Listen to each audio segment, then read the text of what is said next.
Konsep dan prosedur karya seni patung dengan berbagai media dan teknik oleh Pinyaman Kededa Mamuti, Bapak sendiri dari SMP Negeri 1 Kuta. Ya. Karena pernah lihat patung ya. Nah, ini patung adalah karya seni rupa 3 dimensi yang mempunyai panjang, lebar, dan tinggi atau mempunyai volume. Nah, untuk membuat patung ada banyak alat dan bahan ya. Seperti yang kalian perhatikan pada gambar bagian atas, kalau bahannya dari batu dan kayu, tentu alat yang dipakai adalah pahat dan pemukulnya yang disebut dengan pengotok dalam bahasa Bali ya. Jika medianya atau bahannya dari terlihat atau plastisin, berarti alat yang dipakai adalah kutsir. Coba lihat bagian gambar yang di tengah anak-anak ya. Kalau bagian gambar yang di bawah itu adalah patung terbuat dari semen. Berarti yang dipakai adalah cetok atau sendok adonan. Nah, ya.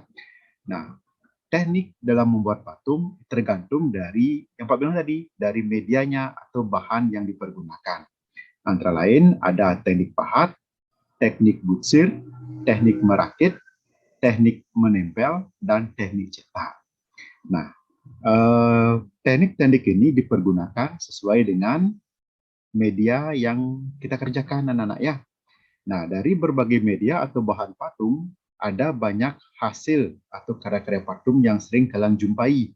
Bisa di jalan, di rumah, di taman, dan sebagainya ya.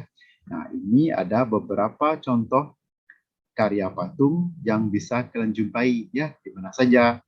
Nah, yang bilang patung adalah berarti karya yang mempunyai panjang, lebar, dan tinggi. Nah, ya, tentunya dapat dilihat dari berbagai arah. Nah, jenis patung itu bisa berupa kepala manusia, binatang, dan sebagainya. Ya, nah, seperti ini contohnya dan seterusnya. Kita bisa mengidentifikasi jenis produk. Nah, karena sekian banyak patung dapat kita kelompokkan menjadi 2 jenis ya. Ada patung figuratif. Figuratif artinya patung yang berbentuk manusia, bisa binatang atau tumbuh-tumbuhan. Sedangkan non-figuratif itu di luar bentuk yang nyata. Nah, contohnya seperti gambar yang berwarna biru ini anak. Jadi seperti patung abstrak itu termasuk non-figuratif. Nah, berdasarkan fungsi patung, patung dapat dibagi menjadi beberapa jenis. Ada patung religi, patung monumen, patung arsitektur, patung seni, dan patung kerajinan. Kalau patung religi artinya patung yang dipergunakan dalam peribadatan. Bagi patung religi adalah sebagai sarana untuk beribadah atau bermakna religius. Berikutnya ada patung monumen. Nah, patung monumen ini untuk memperingati jasa seseorang, kelompok, atau peristiwa bersejarah. Jadi, kalau ada patung seperti patung pahlawan, patung Igusti Ngurah Rai, dan sebagainya, itu termasuk patung monumen karena mengenang jasa para pahlawan. Ya. Nah, demikian juga ada patung arsitektur, yaitu patung yang berfungsi dalam konstruksi bangunan. Nah, jadi kalau kalian lihat patung yang terdapat pada bangunan, artinya adalah patung yang bersifat atau berfungsi arsitektur. Nah, kalau kalian perhatikan di jalan-jalan, ada di perempatan jalan, pertigaan jalan, ada patung. Nah, itu termasuk patung dekorasi, yaitu patung untuk menghias lingkungan seperti taman. Nah, yang Pak bilang tadi, seperti di jalan, perempatan, di pertigaan, dan sebagainya. Ya. Nah, kalau patung seni, itu adalah patung untuk dinikmati keindahannya saja. Nah, kalau patung seni ini biasanya di dalam ruangan atau interior. Dan bahannya terbuat dari kayu, karena yang kita nikmati adalah keindahannya saja. Jadi dibilanglah sebagai patung seni. Ya. Nah, ada juga patung kerajinan, yaitu patung yang adalah hasil karya kerajinan dibuat berulang-ulang. Jadi patung kerajinan ini menggunakan teknik cetak anak-anak ya, diproduksi banyak sesuai dengan selera pasar. Apa yang laku di pasar itulah yang dibuat dalam jumlah yang besar. Maka dari itu disebutlah sebagai patung kerajinan. Sudah anak ya? Nah, sekarang Pak Darmo akan memberikan tugas Kalian silahkan membuat sebuah patung sederhana dengan teknik cetak. Nah, instruksinya seperti ini. Instruksi membuat patung. Berarti anak-anak silahkan kita akan praktek pada hari Sabtu. Nah, sekitar jam 8.30 dengan membawa yang diperlukan. Seperti koran bekas, gelas mineral bekas, sendok plastik. Nah, bahan kita menggunakan gipsum. Nah, Pak Darmo yang carikan biar tidak anak-anak tidak kerepotan. Nanti anak-anak sediakan uang Rp20.000 untuk pengganti gipsumnya. Nah, jadi kita akan menggunakan teknik cetak, menggunakan cetakan agar-agar yang sederhana.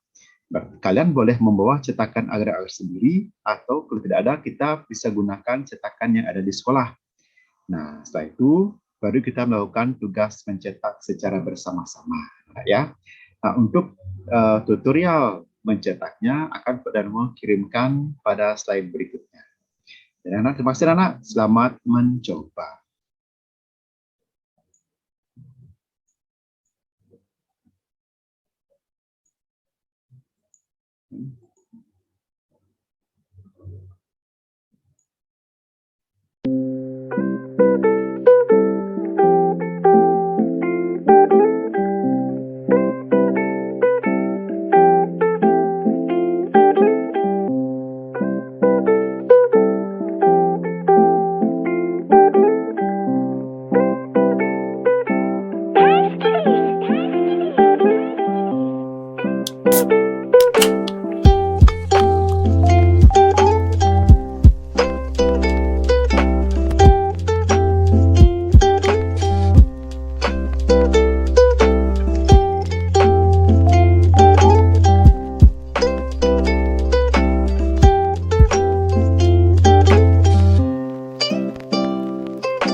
Cat air. Ini lo